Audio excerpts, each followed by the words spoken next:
I love it. Open-ended questions. I didn't choose to become a writer in any overt way.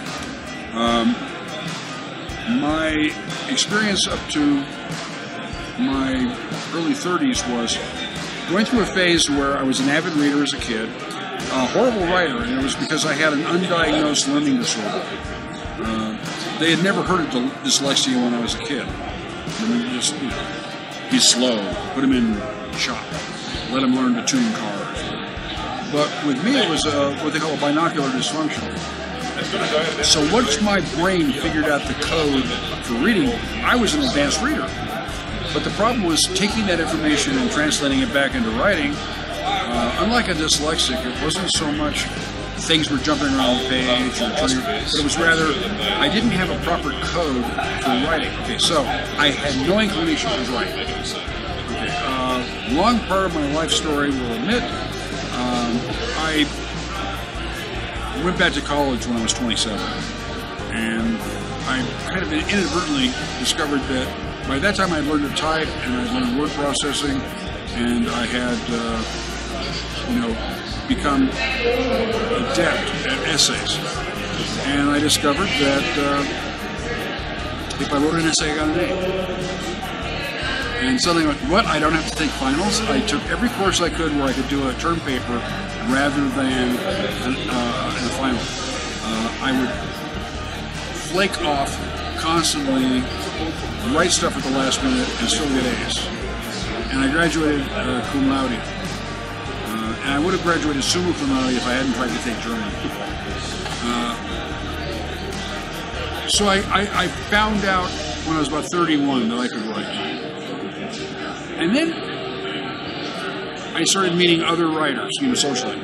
And then I thought, well, I ought to take a passion to this. So I wrote some silly little stories that I passed around to friends. And I remember my friend John Everson being very sort of dubious in approaching it. And finally he sat down one day at a little party we were having, sitting in the corner. And suddenly I heard him burst out laughing. And he looked at me and said, "You are a writer." At which point I said, well, I'm going to try a story, I guess. And that story turned into Magician. And when I started Magician, I was like, maybe this is something I can do on the side while I'm going into my real career, which was marketing. I used to do marketing for non-profit organizations.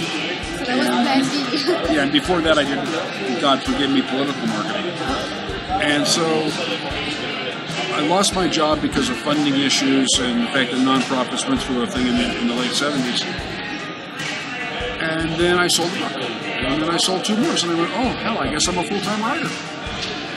Best thing that ever happened to me.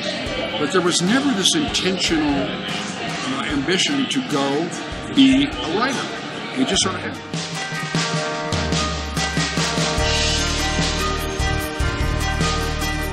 Not a young person's game. There are exceptions. Roger Zelazny was brilliant at the age of 24. There's a saying, I do not know who to attribute it to, but I heard it years ago. Young writers write what they've read. Old writers write what they've lived. So yeah, it's never too late.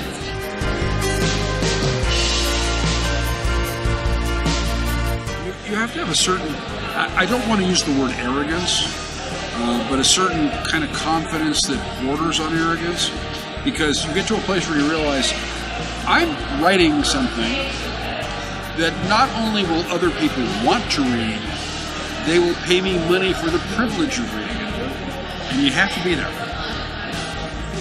Ted Sturgeon told me when I told him I was going to write a book, wonderful writer, great science fiction writer, he said, oh, don't do that, you'll be devastated, heartbroken, it's the most frustrating career.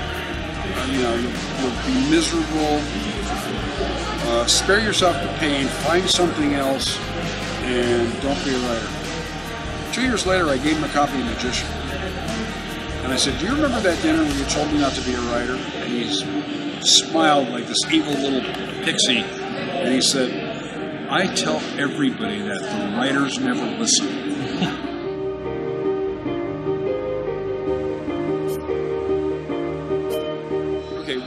When I was creating Magician and the Riftwar, in the gaming world that I was in, where I borrowed a lot of stuff, the Riftwar Saga and all of the books take place, quote, 500 years before the game we played. And that way I didn't have to worry about, screwing things up and deviating from the game mythos and all that, because it was history, ancient history. And I made free with my friends' environmental things, and I wasn't using characters or situations from the game. Everything I wrote was back in the day. I was about halfway through Rage of a Demon King, and I went, oh, hell, I'm doing all 5 Riftwars, aren't I? I had never anticipated that it was going to be 30 books. It worked out okay.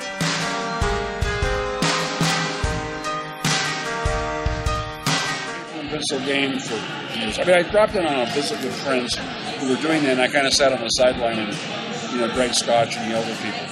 But I play World of Warcraft with my daughter and my son.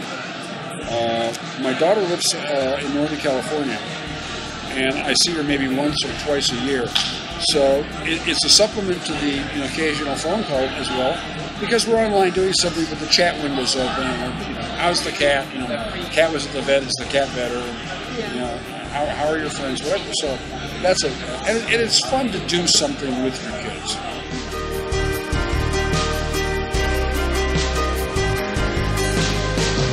It's called, the business of publishing. It's called marriage and divorce. It's called having friends die on you. It's like, as far as the craft is concerned, it's a business, and you know what you're doing.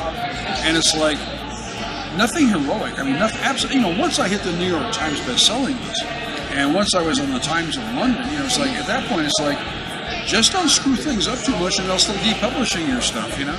So the obligation is to do the best you can to provide your reader with a sense of fulfillment at the end of the journey, so they feel like they got their money's worth. Don't take yourself too seriously, but take the craft seriously. No, I'm the luckiest guy I know. I get to play Let's Pretend, and they pay me money.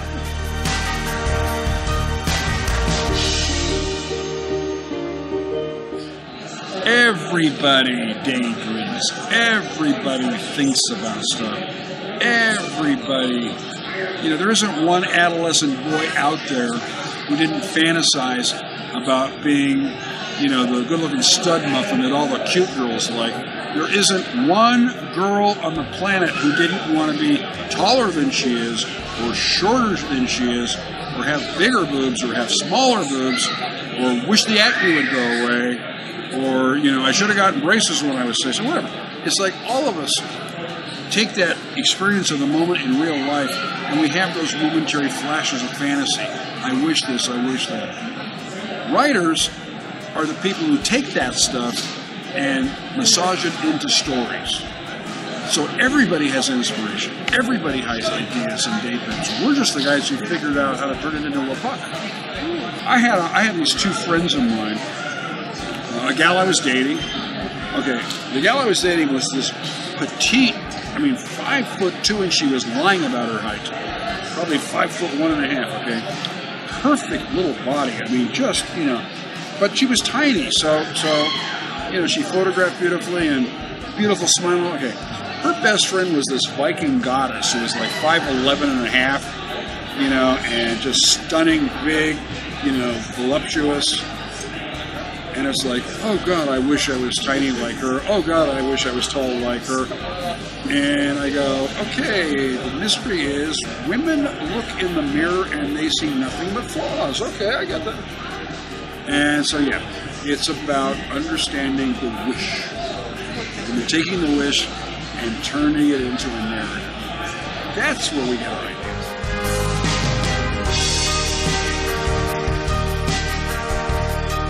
Well, I don't know about the career. First, you got to write the damn thing, and then you got to find out whether it's good enough to make money.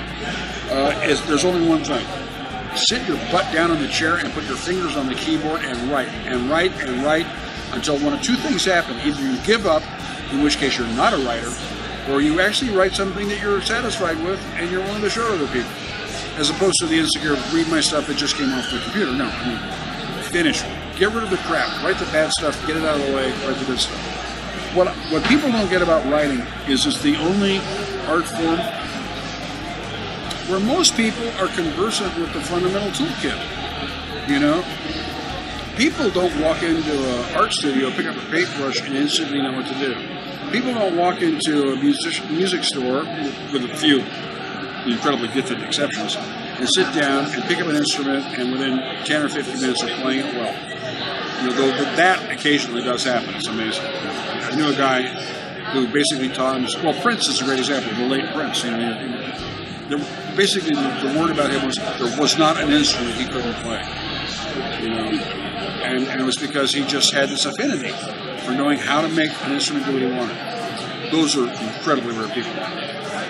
But everybody can write a shopping list. Everybody knows how to write a note to their mother. Everybody got an A on an essay in college. And they think they can write, you know, the great, in this case, South African novel.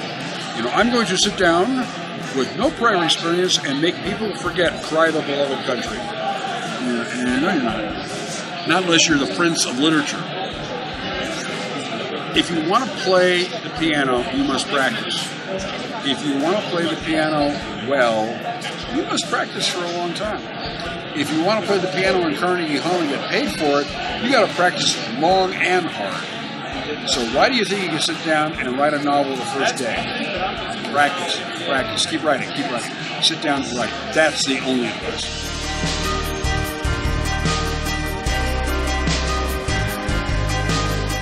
Here at Icon with Raymond Feist. How are you, Mr. Feist? I am fine. How are you? Good, good. How have you been enjoying the convention so far?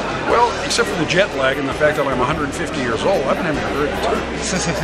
And signing lots of books, meeting all your fans? Yeah, it's one of the things I like the best about the business is I could do without the 30-hour trip from San Diego to here, but the people are great. I really enjoy chatting with the fans.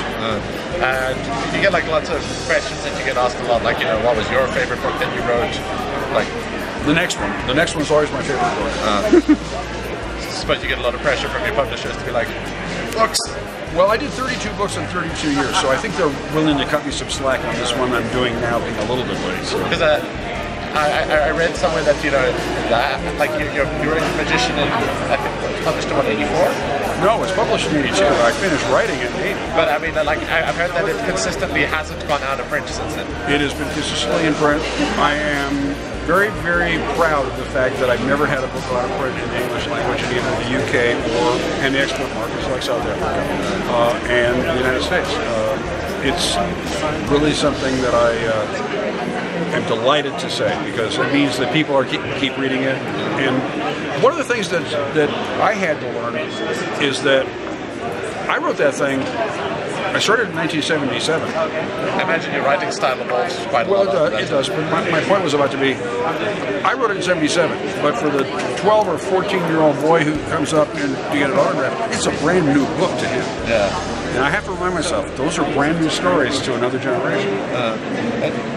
And I mean, your work has shaped the imagination of a lot of people.